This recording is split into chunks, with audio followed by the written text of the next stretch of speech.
Құрметті оқырман, бір ел, бір кітап республикалық акциясы оқырмандар арасында ерекше сұранысқа ие.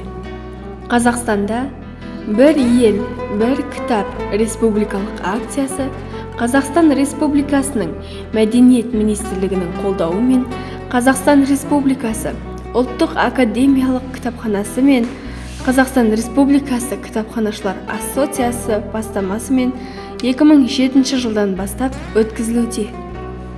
Республикалық деңгейдегі дәстүрлі акция биыл оқырмандар арасында 16 мәрте ұйымдастырылуда. Акцияның мақсаты ұлттық әдебиетіміздегі ең үздік туындыларды оқу және насихаттау, оқу ісін ілгерілету, рухани мұрамызды сақтау, сондай-ақ жастарға рухани адамгершілік және патриоттық тәрбие беруге бағытталған. Сонымен қатар, акция қоғамның отандық әдебиетке, оның ішінде классикаға, қазіргі әдебиет пен поэзияға деген қызығушылығын әрі қарай жоғарылатуына мүмкіндік туғызады.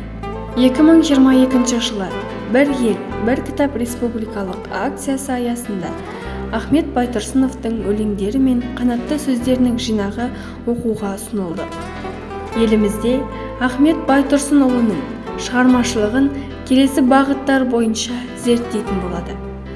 Ахмет Байтұрсынұлының ғылыми мұрасы, Ахмет Байтұрсынұлының әдеби шығармалары, Ахмет Байтұрсынұлының қанатты сөздері, қазіргі ғылымдағы Ахмет тану.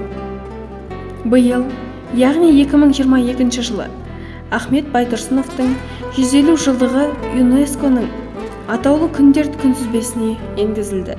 Ахмет Байтұрсынов қазақ ақыны, мемлекет қайраткері, әдебиет зерттеуші ғалым, ұстаз, аудармашы, ағартушы, ұлттық жазудың реформаторы және де әдебиет танудың негізін қалаушы, Алашорда үкіметінің мүшесі.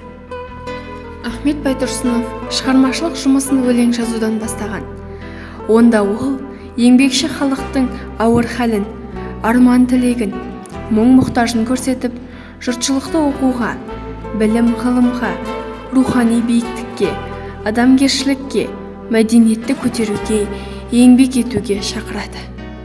Ахмет Байтұрсыновтың еңбектері кітапхана оқырмандары арасында кеңінен насихатталады. Ақын мұрасы әлемдік мәдениеттің бір бөлігіне жатады және ол бүкіл адамзатқа қол жетімді болуға міндетті.